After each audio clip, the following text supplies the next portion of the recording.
എങ്ങോട്ട് പോകുന്നേ? വീട്ടിലേക്ക്. വേറെ എങ്ങോട്ടാ? അങ്ങനെ പോയാലോ? പിന്നെ എന്ത് വേണം?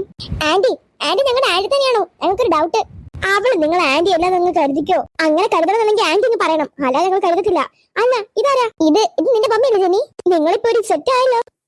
ഞങ്ങൾ ഒരു സെറ്റായി. അതിനിപ്പോ നിങ്ങൾക്ക് എന്താ? ഞങ്ങളുടെ അമ്മമാർ നിങ്ങൾ എന്താ ചെയ്യുന്നില്ല, പിന്നെ എന്തിനാ നിങ്ങളുടെ അമ്മമാർ ഞങ്ങളുടെ നേർക്ക് വരുന്നേ? ഒന്ന് പോ കൊച്ചുങ്ങളെ.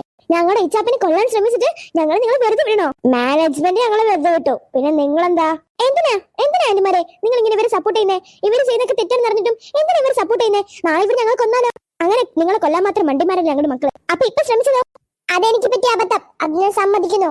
ഓ അതെങ്കിലും സമ്മതിച്ചല്ലോ, സമാധാനം. ഞങ്ങളുടെ ഫ്രണ്ടിനെ കൊല്ലാൻ ശ്രമിച്ചിട്ട് എത്ര കൂളായിട്ട് നിങ്ങൾ പോകുന്നേ? അതിനാരെ കൊല്ലാൻ ശ്രമിച്ചേ? അവള് ഒരു സ്ഫോടനം നിർമ്മിച്ചതല്ലേ? അതിലെങ്ങനെ കൂടി പോയി അവൾക്ക് ചെറുതായിട്ട് പൊള്ളലേക്കും, വേറെ പ്രശ്നം ഉണ്ടാവില്ലല്ലോ. ഓ ചെറുതായിട്ട് പൊള്ളലേക്കത്തുള്ളൂ, തീ മേത്തിട്ട് വന്ന ആള് പൊടലൊന്നുമില്ല. അവിടെ ഫുൾ ഉള്ളത് കെമിക്കൽസാ. അത് മൊത്തത്തിൽ ബ്ലാസ്റ്റ് ആവുന്നതേ. ആ കെമിക്കൽസ് എല്ലാം കൂടി റിയാക്ട് ചെയ്ത് ആ സയൻസ് ലാബിന് സ്കൂൾ മടക്കി കത്തിയേക്കാം. അതൊന്നും ചിന്തിക്കാനുള്ള ടൈം എനിക്ക് ഉണ്ടാവില്ല. അതോ ഞാൻ എന്റെ തെറ്റ് സമ്മതിക്കുന്നു. പോരെ? എന്നാലും നിന്റെ അഹങ്കാരത്തിനൊരു കുറവില്ല ക്ലാര. ഇനി എന്റെ അഹങ്കാരം കൂടി കുറച്ചിട്ട് കാണോടി. നിനക്ക് നിന്റെ കാര്യം നോക്കിയാ പോരെ? നീ എന്തിനാ മറ്റുള്ളവരുടെ കാര്യം നോക്കുന്നേ? ആഹാ അത് തന്നെ ഞങ്ങൾക്ക് നിന്നോട് പറയാനുള്ളത്. നിനക്ക് നിന്റെ കാര്യം നോക്കിയാ പോരെ? നീ എന്തിനാ മറ്റുള്ളവരുടെ കാര്യം നോക്കുന്നേ? ഞങ്ങളുടെ ഇച്ചാപ്പിക്ക് എന്തെങ്കിലും പറ്റിയിരുന്നെങ്കിലുണ്ടല്ലോ നിന്നെ ഞങ്ങൾ ബാക്കി വെക്കില്ലായിരുന്നു.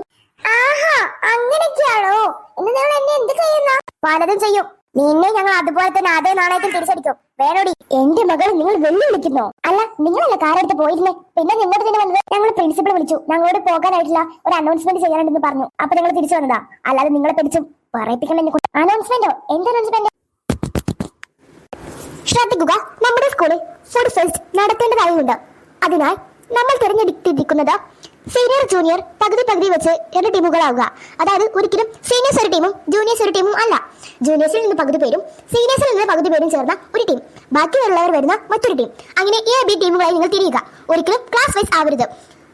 സീനിയേഴ്സ് ഒരു ടീം, ജൂനിയേഴ്സ് ഒരു ടീം, അങ്ങനെയല്ല നമ്മൾ പറയുന്നത്. സീനിയേഴ്സിൽ നിന്ന് പകുതി പേരും ജൂനിയേഴ്സിൽ നിന്ന് പകുതി പേരും അടങ്ങുന്ന A, B ടീം. ഇതെന്തിനാന്ന് വെച്ചാൽ സീനിയേഴ്സും ജൂനിയേഴ്സും തമ്മിൽ ഒരു വഴക്കില്ലാതിരിക്കാൻ വേണ്ടിയാണ് നമ്മൾ ഇങ്ങനെ ടീം തിരിക്കുന്നത്. ഓക്കെ, അത് ചിലപ്പോൾ ജൂനിയേഴ്സിന്റെ വിഭവങ്ങൾ ടേസ്റ്റി ആണെന്ന് കരുതി സീനിയേഴ്സിന് അത് വഴക്കാക്കി എടുക്കാൻ പറ്റും. അതുകൊണ്ടാണ് നമ്മൾ മിക്സർ ടീം ആക്കിയത്. ഓക്കെ, ഇങ്ങനെയാണ് നമ്മൾ ഫുഡ് ഫെസ്റ്റിനെ ടീം തിരിച്ചിരിക്കുന്നത്. അതിൽ ലീഡേഴ്സിനെ ആ ടീമിലുള്ള അംഗങ്ങൾ തന്നെ നിശ്ചയിക്കേണ്ടതാണ്. ഈ ടീമുകൾ ഒരിക്കലും ഒരേ സ്റ്റൈൽ ഭക്ഷണങ്ങളല്ല ഉണ്ടാക്കുന്നത്. നിങ്ങൾക്ക് എളുപ്പവും കുറച്ച് ടൈറ്റുമായ സ്റ്റൈൽ അടങ്ങുന്ന കുറച്ച് ഡോട്ടുകൾ നിങ്ങൾക്ക് തരും. കുറച്ചല്ല, 2. ഒന്നാണ് പറയുന്നത് നമ്മുടെ കേരള സ്റ്റൈലാണ്, ഒന്ന് ഫാസ്റ്റ് ഫുഡും. എനിക്ക് തോന്നുന്നു ഫാസ്റ്റ് ഫുഡ് കിട്ടുന്ന ടീമിനെ വളരെ എളുപ്പമാണ് ഉണ്ടാക്കാൻ, വളരെ ടേസ്റ്റി ഉള്ളത് ഉണ്ടാക്കാം. കേരള സ്റ്റൈൽ ആണെന്നുണ്ടെങ്കിൽ സദ്യ ഉണ്ടാക്കാനൊക്കെ ഒരുപാട് ടൈം എടുക്കും, കുറെ വിഭവങ്ങളും ഉണ്ടാക്കേണ്ടി വരും. അതുകൊണ്ട് തന്നെ കേരള സ്റ്റൈൽ കിട്ടുന്ന ടീമിന് കുറച്ച് റിസ്ക് ആയിരിക്കും. അപ്പോൾ ഇതൊരു ഭാഗ്യക്കളിയാണ്, അതുകൊണ്ട് തന്നെ ഡോട്ട് എടുക്കണം, അത് നിർബന്ധമാണ്. അതിനായി നിങ്ങളുടെ ഈ ടീമിലെയും ലീഡേഴ്സ്മാരെ നിങ്ങൾ സ്റ്റാഫ് റൂമിലേക്ക് പറഞ്ഞേക്കുക.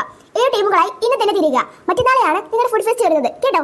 നാളെ ഒരു ദിവസം ഒഴിവ് തരുന്നത് എന്തിനാന്ന് വെച്ചാൽ നിങ്ങൾക്ക് എല്ലാ വിഭവങ്ങളും ഉണ്ടാക്കുന്നത് എങ്ങനെയാണെന്ന് പഠിച്ചെടുക്കാൻ വേണ്ടിയാണ്.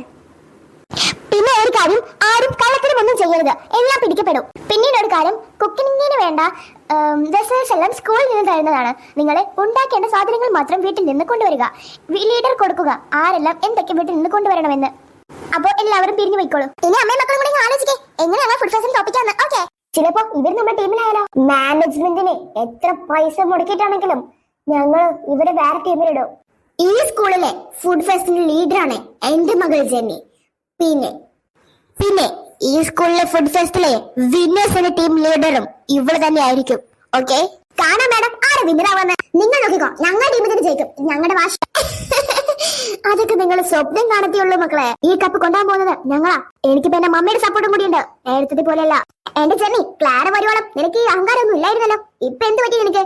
ഇപ്പൊ എനിക്കൊരു സ്ട്രോങ് ബെസ്റ്റ് ഫ്രണ്ട് ഉണ്ട്, എനിക്ക് അവളെ മാത്രം മതി. പിന്നെ ഒരു കാര്യം പറഞ്ഞേക്കാം, വെറുതെ മക്കൾ മത്സരിക്കാൻ നിൽക്കണ്ട, തോറ്റ് തുന്നം പാടിപ്പോവും. പിന്നെ എളുപ്പമായ സ്റ്റൈൽ, അതായത് ഫാസ്റ്റ് ഫുഡ് സ്റ്റൈൽ, അതായിരിക്കും എന്റെ മകൾക്ക് കിട്ടാൻ പോകുന്നത്. കാരണം അതൊക്കെ ഡോട്ടിട്ടേലിൽ കിട്ടാം, ഞങ്ങൾക്കായിരിക്കും അത് കിട്ടാൻ പോകുന്നത്. ഞങ്ങൾ തന്നെ ആയിരിക്കും ജയിക്കാൻ പോകുന്നത്. കേരള സ്റ്റൈലായിരിക്കും നിങ്ങൾക്ക് കിട്ടാൻ പോകുന്നത്. അതാണെങ്കിൽ സദ്യയാണ് മെയിൻ സംഭവം. അതിന് എത്ര വിഭവങ്ങൾ വേണം, അതൊക്കെ ഉണ്ടാക്കുമ്പോഴേക്കും നിങ്ങളുടെ 2 മണിക്കൂർ കഴിഞ്ഞിരിക്കും. നിങ്ങൾ പൊട്ടുകയും ചെയ്യും. നിങ്ങൾ ഇപ്പൊ തന്നെ ഉറപ്പിച്ചോ ഞങ്ങൾക്ക് കേരള സ്റ്റൈലാണ് കിട്ടാൻ പോകുന്നത്? അത് നിങ്ങൾ ഉറപ്പിച്ചോ? നിങ്ങൾക്ക് അതേ കിട്ടോ? ഓ കാണാം, നമുക്ക് കണ്ടറിയാം. ഞങ്ങളുടെ ഇച്ചാത്തോട് നിങ്ങൾക്ക് ഇത്ര തോന്നി ദേഷ്യോ? നിങ്ങളുടെ ആംഗ്ലായിട്ട് കൂടി നിങ്ങളൊന്നും മിണ്ടുന്നില്ലല്ലോ. ഇവർ മാത്രമാണല്ലോ ഈ പറയുന്നത്. നിങ്ങളുടെ വായിലെന്താ? ഞാനൊന്നും മിണ്ടാത്തത് എന്റെ ഏട്ടന്റെ മക്കളല്ലേ, ഞാൻ പറഞ്ഞ കുറച്ച് കൂടിപ്പോകും, അതുകൊണ്ടാ. ഞങ്ങൾക്ക് ഇങ്ങനെ ഒരു ആന്റി ഇല്ല. ആന്റി എന്താണെന്ന് വെച്ചാൽ അത് പറഞ്ഞോ, ഞങ്ങൾക്കൊരു കുഴപ്പമില്ല. ആന്റി നോക്കിക്കോ, ആന്റിന്റെ മകളെ വെടിച്ച് ഞങ്ങള് ഫുഡ് ഫെസ്റ്റിൽ ജയിച്ചിരിക്കും. എനിക്ക് കിട്ടാൻ പോകുന്നത് ഫാസ്റ്റ് ഫുഡ് ആയിരിക്കും, നോക്കിക്കോ.